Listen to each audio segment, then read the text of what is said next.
Arestado naman ang isang babaeng nagpapanggap na judge para maningil sa mga nagpapasaklolo sa mga kaso.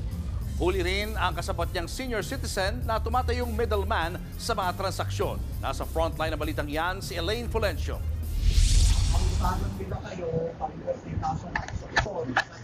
Pinalibutan ng mga ahente ng NBI ang senior citizen na yan sa isang entrapment operation sa Baguio City.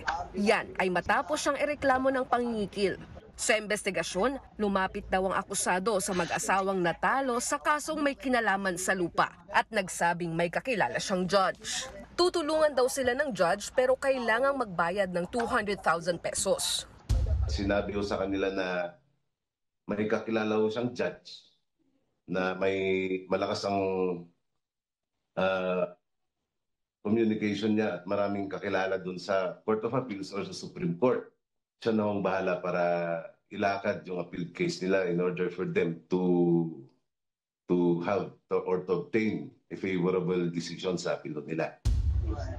Nang hingi raw ng paunang bayad na 30,000 pesos ang nagpapakilalang judge, agad na nagpadala ng pera ang mag-asawa. Muli raw naningil ang middleman ng karagdagang 50,000 pesos para maproseso na ang kanilang kaso. Pero nagduda na ang mag-asawa at napag-alaman na nagpapanggap lang na judge ang kanilang katransaksyon.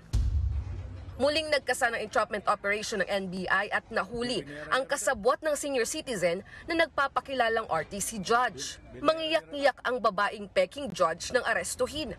Hindi raw ito ang unang beses na nakapambiktima ang dalawa. Sinampahan na ng reklamong robbery extortion ng dalawang sospek. Nagsampa rin ng reklamo ang totoong judge laban sa peking judge na gumamit sa kanyang pagkakakilanlan. Muli namang nagpaalalang otoridad sa publiko na dumaan sa tamang proseso. Kasi at least po yun, alam natin na yun talaga yung nasa batas eh. May procedure ho kasi tayo when it comes to these cases. So we have to follow it. Nagbabalita mula sa frontline, Elaine Fulgencio, News 5. Mga kapatid, Julius Babaw po. Iba na ang may alam at may pakialam sa panahon ngayon. Para sa frontline ng mga balita, mag-follow at mag-subscribe sa social media pages ng News 5.